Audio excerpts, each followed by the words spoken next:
इस पे खामोश है। अब ज़रा डिटेल में जाते हैं इससे पहले कि हमारा आउटरीच और बढ़ जाए और मज़ीद गालियाँ पड़े हमें। होता यह है कि दो इंसानों की लड़ाई है। सूडान आर्म फोर्सेस एसएएफ और रैपिड सपोर्ट फोर्स आरएसएफ, ये दो मिलिशियाज़ हैं जिन्होंने हथियार उठा के रखे। मैं बड़ा सिंपलिस्टिकली आपको एक्सप्लेन करूंगा। इन दो मिलिशियाज़ ने हथियार उठाए हुए हैं। एक को हेड कर रहे हैं जनाब जनरल अब्दुल फ़तेह बुरहान साहब। ये हैं एसएएफ के हेड, यानी कि ये जो सूडान की आर्म्ड फोर्स है, जो नेशनल आर्मी की शक्ल इख्तियार करती है। इसकी लड़ाई हो रही है आरएसएफ से, जिसको जनरल हमदानी लीड करते हैं। अब इन दोनों का मसला क्या है? 2019 के अंदर उमर अल बशीर की हुकूमत थी, जिसके खिलाफ मार्शल लॉ लग गया, कू हो गया। मार्शल लॉ किसने लगाया? आरएसएफ और एसएएफ ने मिलकर। माइंड यू, ये पाकिस्तान की तरह का मुल्क नहीं है, यहाँ प्राइवेट मिलिशियाज़ होती हैं, यानी कि निजी फ़ौजें। मेरा दिल करे मैं बड़ी फ़ौज बना लूँ, हथियार आ जाए, मार दूँ सारों को। इन दो फ़ौजों ने मिलकर मार्शल लॉ लगाया और अपनी हुकूमत लेकर आ गए। इससे पहले अगर आरएसएफ की तारीख में आपको बताऊं तो आरएसएफ इस जंग में इंसानों का कत्लेआम करने वाली प्राइमरी फोर्स है, ठीक है। एसएएफ किसी हद तक रिसीविंग एंड पे रही और वो हार गई। अब तक के मुताबिक ज़्यादा टेरिटरी उन्होंने लूज़ की है। तो जंजवीद मिलिशिया थी जिसने दारफर के अंदर 2003 में भी जेनोसाइड किया। अब आप गूगल कर लें इन शहरों को अगर आपको नहीं इसकी हिस्ट्री का पता। और उसके बाद में ये जंजवीद मिलिशिया जो है यही आरएसएफ बनती है 2013 में। और जिस तरह मैंने बताया उमर अल बशीर जिसकी हुकूमत थी, उसने इसको ज़ाती फ़ौज की तरह इस्तेमाल किया। उसके बाद में मोहम्मद हमदान को इसका हेड लगा दिया, जिसको हमती भी कहते हैं। तो हमदान साहब, जिसका मैंने शुरू में जिक्र किया, जनरल हमदान, ये इसके हेड लग गए। और उसके बाद में एक बहुत बड़ी इंडस्ट्री है सूडान के अंदर गोल्ड की। सोना निकलता है यहाँ से और वो इंटरनेशनल पार्टनर्स को ये फ़रोख्त करते हैं और स्मगल भी होता है। लंबा डॉलर भी आता है, बिलियंस ऑफ डॉलर्स की इंडस्ट्री है। इसी से ये तेल ख़रीदते हैं, इसी से मुल्क चलाते हैं। और हुआ ये कि जनरल हमदान के अंडर गोल्ड माइंस आ गई, बहुत वेल्थी हो गए, वो अरबोंपति हो गए। और इसके बाद में अगर हम बात करें इंटरनेशनल पार्टनर्स की, तो रूस और जो यूएई है ये गोल्ड भी ख़रीदता है यहाँ से। और साथ साथ ये कि आरएसएफ जो है वो अपनी फ़ौजें किराए पे भी देता है, यानी कि मर्सेंडरी फ़ौज भी है। यमन और लीबिया की जंग में इन्होंने फ़ौजी किराए पे दिए, अपने पैसे कमाए उससे। तो साथ साथ एक पैरामिलिट्री फ़ोर्स ऐसी बनी कि जो मैं आपको बता रहा हूँ कि उमर अल बशीर की हुकूमत के अंडर ये कौमी फ़ौज की शक्ल इख्तियार कर गई थी आरएसएफ। होता इस तरह से है कि 2019 में जैसे मैंने आपको बताया कि कू हो जाता है, उमर अल बशीर हो गया फ़ारिग। उसके बाद उन्होंने कहा कि हम जमहूरियत लेके आएंगे। आ क्यों नहीं सकी? इसीलिए कि 2021 में एक और मार्शल लॉ लग गया। हर 2-2 साल बाद यहाँ मार्शल लॉ लगता है। मार्शल लॉ लगा तो क्या हुआ जनाब कि जनरल अब्दुल फ़तेह बुरहान जो थे, यानी कि एसएएफ सूडान आर्म्ड फोर्सेस के जो कमांडर थे, वो बन गए हेड ऑफ़ द स्टेट। और बुरहान ने दोबारा से साथ साथ किसको चलाने का वादा किया, कोशिश की? आरएसएफ के हेड को, यानी कि जनरल हमदानी को। अब हुआ ये कि बुरहान ने यह कहा कि जो तुम्हारी आरएसएफ की फ़ौज है ना, वो मेरी एसएएफ की फ़ोर्स में जम कर दो, मर्ज कर दो, क्योंकि एक फ़ौज बनाओ मुल्क की। आरएसएफ ने कहा कि ऐसा तो नहीं हो सकता, मैं जनरल बुरहान के अंडर काम नहीं करूँगा। हमदानी ने यह कहा। इस बात पे कॉन्फ्लिक्ट इमर्ज कर गया, लड़ाई होना शुरू हो गई। अप्रैल 15 2023 को लड़ाई का आगाज़ होता है, जो आज तक चल रही है। While we all were sleeping it started in 2023, ठीक है। एंड माइंड यू, ये ऐसा मुल्क है जहाँ 30 साल तक शरिया लॉ रहा है। अगर आपको ये लगता है ना कि हमें सिर्फ मुसलमानों की तकलीफ़ है, यहाँ मुसलमान भी हैं और उनका लॉ भी था। उमर अल बशीर साहब भी शरिया गवर्नमेंट के अंदर ऑपरेट कर रहे थे, अब भी ऑफिशियली डिनाउंस नहीं किया गया उसको, ठीक है। और अब तो खैर कोई फॉर्म ऑफ गवर्नमेंट वहाँ है ही नहीं, तो कह ही नहीं सकते कि शरिया है, सेकुलर है, क्या है। तो सिविल वॉर शुरू होती है अप्रैल में। आरएसएफ जो है वो खरतूम में बड़ी टेरिटरी पे कब्ज़ा कर लेती है और 18 में से 13 स्टेट्स में लड़ाई फैल जाती है। मैस किलिंग्स होती हैं, इज्तमाही ज़्यादतियाँ होती हैं, एथनिक क्लिनजिंग होती है। और 2025 में अमेरिका भी कहता है कि आरएसएफ ने जेनोसाइड कर दिया है। आगाज़ में जनवरी फरवरी की बात कर रहा हूँ, नवंबर है अभी, हम सब ने ये खबर तक नहीं पड़ी होगी कि जेनोसाइड हुआ वहाँ पे। और इसके बाद अब रीसेंट कॉन्फ्लिक्ट जिसमें कुछ खबरें लगना शुरू हुई, वो 26 अक्टूबर से शुरू हुआ। 26 अक्टूबर आज से कुछ रोज़ पहले 2025 में आरएसएफ ने अल-फशर पे कब्ज़ा किया, जो कि नॉर्थ डारफर में मौजूद है। इस शहर पे कब्ज़ा करने के बाद आरएसएफ ने 5 कैपिटल्स में अपनी विक्ट्री डिक्लेयर कर दी और यहाँ मौजूद तमाम नॉन अरब ट्राइब्स को नीस्तो नाबूद कर दिया। और बताया ये जाता है कि 48 घंटे के अंदर 1500 से 2000 लाशें गिरा दी। इमेजिन करें, जिस भी शहर में आप सुन रहे हैं कि उस शहर में 48 घंटे में 2000 लाश सड़कों पर पड़ी हो, उठाने ना दी जाए आपको। 2000 पीपल किल्ड। और मेजॉरिटी ट्राइब कौन से थे? नॉन अरब, नॉन मुस्लिम ट्राइब्स, जिसमें फ़र है, ज़गावा है, बरती है। ये सब कम्युनिटीज़ हैं जिनके ख़िलाफ़ खुल के ऐलान किए गए कि ये कीड़े मकोड़े हैं, अरब बच्चे पैदा करने हैं, तो इनको मारो और इनकी औरतों को आप ज़्यादती का निशाना बनाओ। 2025 में दारफर में फ़ेमिन भी डिक्लेयर हो गया। खुराक नहीं पहुंच रही, बच्चे भूख से मर रहे हैं, घास खा रहे हैं। साथ साथ मसला क्या बना हुआ है, लड़ाई किस बात के ऊपर है? लड़ाई हमेशा होती है पैसे के ऊपर, ठीक है। तो यहाँ है जनाब बहुत बड़े रिजर्व्स गोल्ड के, जिंक के, सिल्वर के, क्रोमाइट के, आयरन के। दूसरा, टेरिटरी इतनी प्रेशस है। वो लोग सुन लें जो कहते हैं कि पाकिस्तान के पास दुनिया की हर नेमत है। भाई, हर नेमत होने के बावजूद उस नेमत की मैनेजमेंट तरक्की होती है। हर नेमत तो अफ़गानों की सरज़मीन के नीचे भी है, हर नेमत तो ईरान के पास तेल भी है, हर नेमत तो बलूचिस्तान भी है पाकिस्तान के पास। क्या हुआ उससे? IMF से जाके लोन ले रहे हैं। तो नेमत की मैनेजमेंट को सक्सेस कहते हैं ना, दिमाग इस्तेमाल करना, जो अल्लाह ने आपको दिया लेकिन इस्तेमाल आपने किसी और काम में कर लिया। तो यहाँ पे दुनिया भर के रिसोर्स हैं। और ज्योग्राफी देखें आप, पाकिस्तान की ज्योग्राफी को भूल जाएंगे। ज्योग्राफी क्या है कि अफ्रीका और मिडल ईस्ट के दरमियान सूडान एक पुल का किरदार अदा करता है, ऐसी जगह पे प्लेस्ड है। इसका रीजनल राइवलरीज का फोकल पॉइंट बनने की वजह यह है कि स्यूज़ कनाल और हॉर्न ऑफ अफ्रीका भी इसकी सबर्ज में आते हैं, जहाँ दुनिया की 10 से 15% ट्रेड गुजर रही है। इसके साथ साथ इसकी रेड सी के ऊपर भी सिग्निफिकेंट एक्सेस है और बीचेज़ हैं रेड सी के वहाँ पे। और रशिया ने अभी रिसेंटली अनाउंस किया था कि हम मिलिट्री बेस रेड सी के ऊपर सूडान में बनाएंगे। इसके अलावा नील का दरिया नाइल जो है वो सूडान के सबर्ब से गुजरता है और जिस पे इजिप्ट डिपेंड करता है। और ये एक पोस्ट कॉलोनियल स्टेट ही है, क्योंकि एंग्लो इजिप्शियन रूल जो था 1956 में ख़त्म हुआ था यहाँ पे। तो गोरों की और मिस्री हुकूमत जो थी, इनकी एक जॉइंट यहाँ पर कॉलोनी थी, वो ख़त्म हुई। उसके बाद में इनको आज़ादी मिली 1956 से लेके अब तक मार खा रहे हैं। और इसके साथ साथ ये है कि इस गोल्ड रिज़र्व का मेजॉरिटी सोना जो है वो यूएई ख़रीदता है और उसको रिफ़ाइन करता है, आरएसएफ से ख़रीदता है। आरएसएफ की जो अंडर कंट्रोल टेरिटरी हैं उसका सोना वहाँ पर जाता है। हालत ज़ार ये है कि 5 करोड़ की आबादी है, 70% ख़त गुरबत से नीचे है। एक्सट्रीम पॉवर्टी में 70% ज़िंदा हैं। $2 से कम इनकम है रोज़ की। इसके साथ साथ साउथ सूडान की अलहदगी 2011 में हो गई, वो अलग मुल्क बन गए, उनकी जान छूट गई, क्योंकि वहाँ पर मोस्टली जो है वो एथनिक अफ्रीकन्स ज़्यादा थे, एथनिक अरब कम थे। तो अरब और अफ्रीकन बेसिकली लड़ाई भी चल रही थी। तो जब वहाँ पर शरिया लॉ अनाउंस होता है, उन्होंने अलहदगी हासिल कर ली।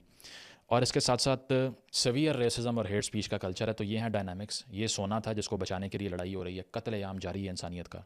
और इसके साथ साथ अब अगर मैं इंटरनेशनल हैंड की बात करूं कि बाहर से कौन कौन सपोर्ट कर रहा है किस किस को, तो आरएसएफ जो है ना वो यूएई की बैकिंग को एंजॉय करती है, क्योंकि वहाँ पर वेपन और मिलिट्री व्हीकल्स एक्यूज़ किया जाता है एलिजिडली के यूएई से आते हैं, जो फ्रेंच मेड है मोस्टली। तो सूडान ने आईसीजे में कंप्लेन भी की थी कि यूएई को रोकिए, उसकी वजह यह है कि ये जेनोसाइड में हिस्सा डाल रहे हैं, लेकिन उस पर कुछ नहीं हुआ, वो डिक्लाइन कर दी गई। रूस का जो वागनर ग्रुप था, उसके बारे में आपने पढ़ा होगा, जो एक ब्रेक अवे फैक्शन था मिलिट्री का, इन्होंने ट्रेनिंग भी प्रोवाइड की आरएसएफ को, मिलिट्री बेस के हवाले से भी मैंने आपको बता दिया। इजिप्ट और सऊदी अरेबिया जो है ना, वो किसी हद तक एसएएफ को सपोर्ट करते हैं, सूडानीज़ आर्म्ड फोर्सेस को। वो और बात है कि सऊदी हथियार फराहम नहीं करता, अब तक ऐसी डिटेल कोई सॉलिड सामने नहीं आई।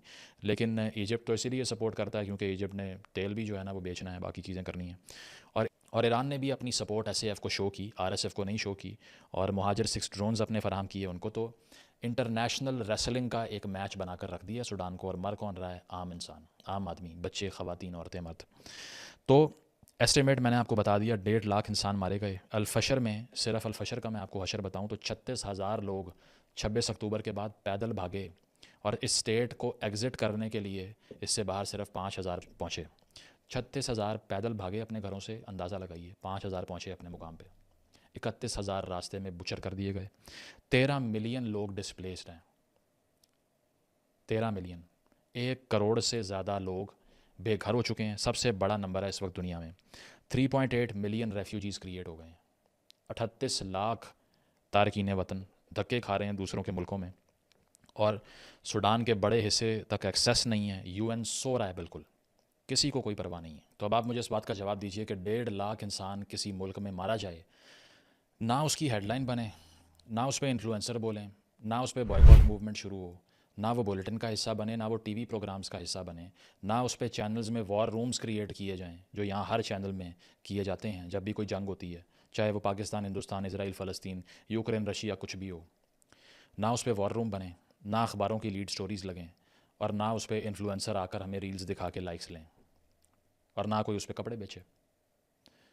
तो बताता ये है कि असल में दर्द इंसानों का नहीं होता, ये सारी माइंड मेकिंग और प्रोपेगेंडा होता है। 80 की दहाई से पीटीवी ने जो हमें दिखाया, हम आज भी सिर्फ उस पर छाती पीटेंगे। इसके अलावा कोई मुसलमान है, गैर मुस्लिम है, और उसको सब्जियों की तरह काट दिया जाए, हमें कोई फ़र्क नहीं पड़ेगा। तो इन लोगों की हालत ज़ार क्या होगी आप सोच लीजिए। और इसने उसी जेनोसाइड की याद करवा दी जो कि रवांडन जेनोसाइड हुआ था 1994 में। इस पर एक बड़ी बेहतरीन फ़िल्म भी है, अगर आपने पढ़ना नहीं है, डॉक्यूमेंट्री नहीं देखनी, होटल रवांडा, हॉलीवुड ने बनाई। और मैं कॉलेज में था जब मैंने देखी और मैंने इसकी तारीख पढ़ी। And I was appalled and absolutely horrified जब मैंने डिटेल पढ़ी इस जेनोसाइड की।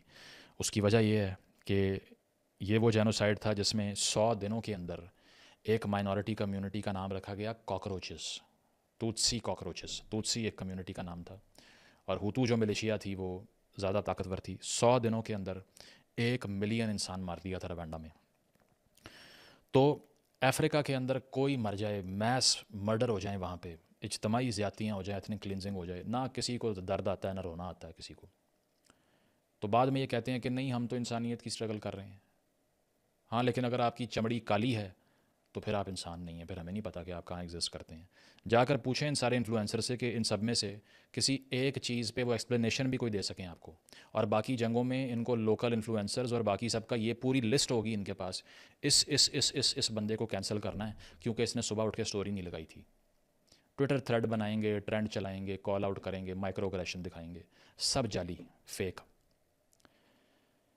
और जब बात आ जाएगी यमन वॉर की, जब बात आएगी सीरियन वॉर की, जब बात आएगी अफ़गान रेफ्यूजीज़ की, जब बात आएगी सूडान की, जब बात आएगी बोको हराम मिलिशिया की तरफ से नाइजीरिया में 1 साल में 75,000 आदमी मार दिया, कोई बोला नहीं।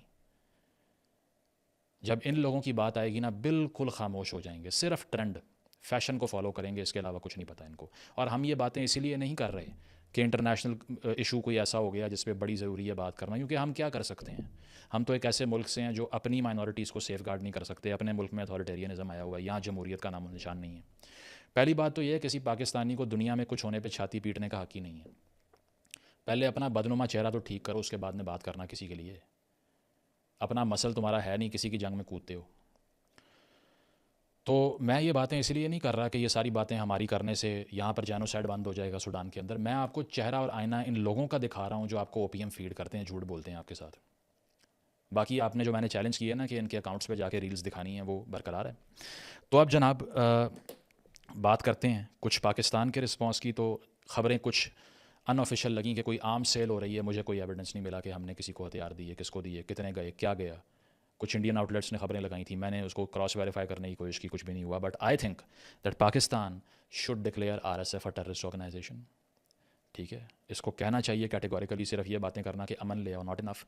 यूएन का इनएक्शन देखें, सो रहा है यूएन बिल्कुल बिल्कुल, कि जाके एसएएफ के लोग कह रहे हैं कि कम से कम हम इंटरवीन करके किसी को आर्म्स एम्बार्गो ही लगवा के दिखा दें, हथियार बेचने पे पाबंदी लगा दें, कम से कम इफेक्टिव।